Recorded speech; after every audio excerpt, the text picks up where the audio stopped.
Alright guys, so we got our MK4 Supra back from B-Side Fabrication after getting the downpipe, the wastegate, the intake, the intercooler, everything put back on the car after being Cerakoted. After we got the car back from B-Side, we did have James and Byro from Fender Defender cut and shave the rear quarters so that we can get the fitment a little bit better. We do need some camber on the rear because it is a really tight fitment. We are running a 10-inch wide wheel in the back with a plus 25 offset and a 275 tire. So we are gonna need some negative camber to make sure we clear the rear quarters. Keaton got some really sick footage of James and Byro doing their thing on the rear quarters of this MK4. Check it out. Just check it out.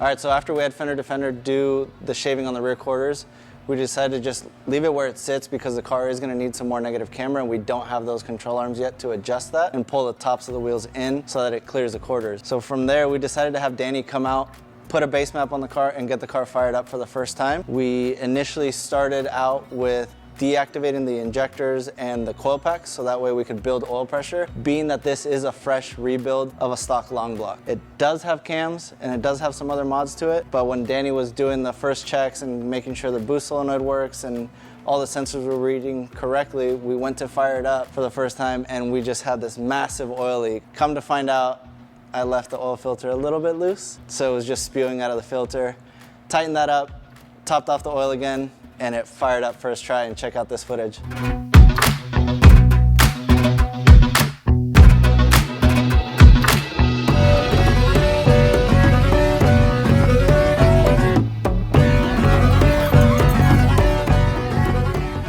Alright, check for leaks, check for oil leaks, check for everything when it starts up, alright guys? Yep. Here we go. 30. Go.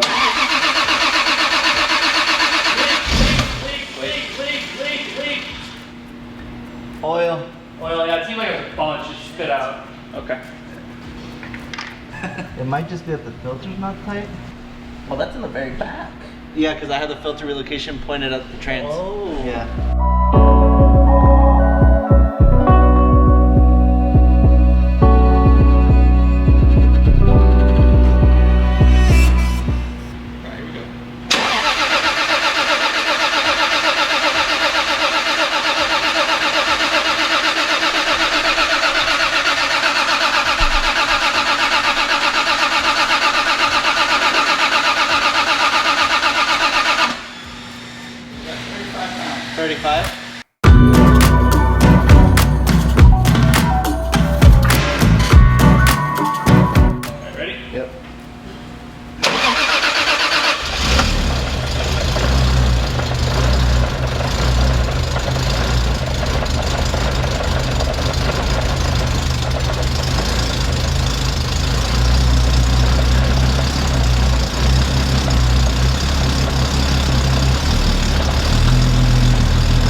So if you can drive it up and down the road, yeah, I won't let it idle anymore until I just do the bleeding. Correct. Yeah, the next time it's coolant, get it all the way up to temperature, and then go drive it. Let it cool off when you're done with the bleeding. Okay. Let it cool down all the way. Okay. Yeah, and then go and drive it up and down the street. Like obviously different modulations of throttle. Okay. I do have a little boost cut in there, so if it sees more than 5 pounds, it will cut. But you shouldn't get up there anyways. Right. And then so that'll be. Hey, because this is plated and registered, so I can drive around the street. Yeah.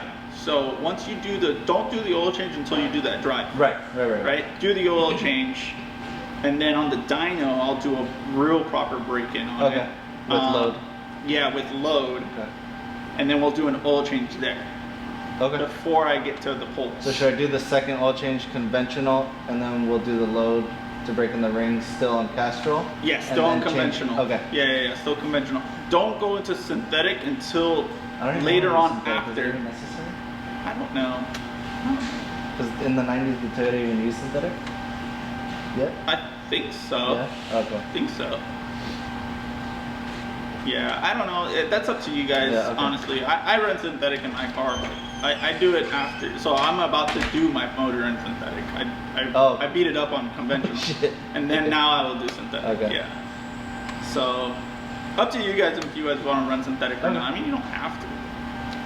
It's really just a preference. Yeah, because this I just run it on. Now I switched from Mobile 1 to VR1 2050. So much quieter. Is it? The motor. Damn, should I go VR1? I love the VR, because I used to run VR1 non-synthetic in my SR and then just change it every event. Never had an issue. I've never had an issue with Mobile 1. It was quieter on this setup when I switched. Okay. All right, after we had Danny put the base map on, when we did that initially, we didn't have coolant in the system. So when we started to fill it, we were finding little leaks here and there. We were missing the fan temp switch in the radiator. So I ended up getting a drain plug for that to just block it off. One of the AEM coolant temp sensors was just the slightest bit loose, and tightened that up.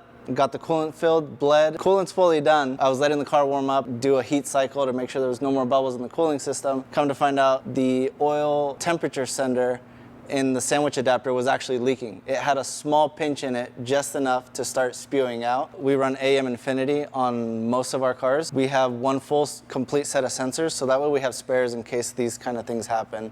And I'll just go ahead and restock up on that sensor that I already used. Then there's this guy. Munchies. Munchies! Come on, boy. Come on. Where's your dad? Where's your dad? What are you doing? Are you lost? Are you lost? Are you lost? He wants to ride the Supra. You're still sleepy. You're still sleepy, dude. Bye. Bye. He's over there. He's gone. Here he comes. Full speed ahead. He's over there. Go get him. Where have you been?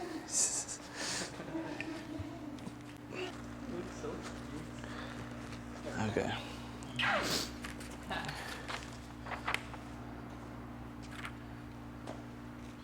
All right, so we addressed all the leaks on the car. We got everything buttoned up, the coolant leaks, the oil leaks, all the little odds and ends that come with building a complete motor with all new sensors, all new parts. So let's go out and take this out for the first drive.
All right, so the first drive went really well. Coolant temp was steady at about 200 degrees. Clutch fan's working great. Everything's working as it should. There's no real hiccups. Danny, like I said, just did a base map just so we could drive it, check for leaks, make sure everything's functional. The next step is that we are gonna go to Danny at Unrivaled Tuning and see what this does on 91 as a base map, and then we're really gonna push it on E85 and try to max out this Garrett G3770 and see what it'll do. We're hoping to shoot for around 700 horsepower on E85. We do have 2 in-tank fuel pumps in here. And like I said, it's a G3770, 82 AR housing, 1300 cc injectors, BC cams. All right, so what do you guys think it's gonna make on E85? Leave a comment below.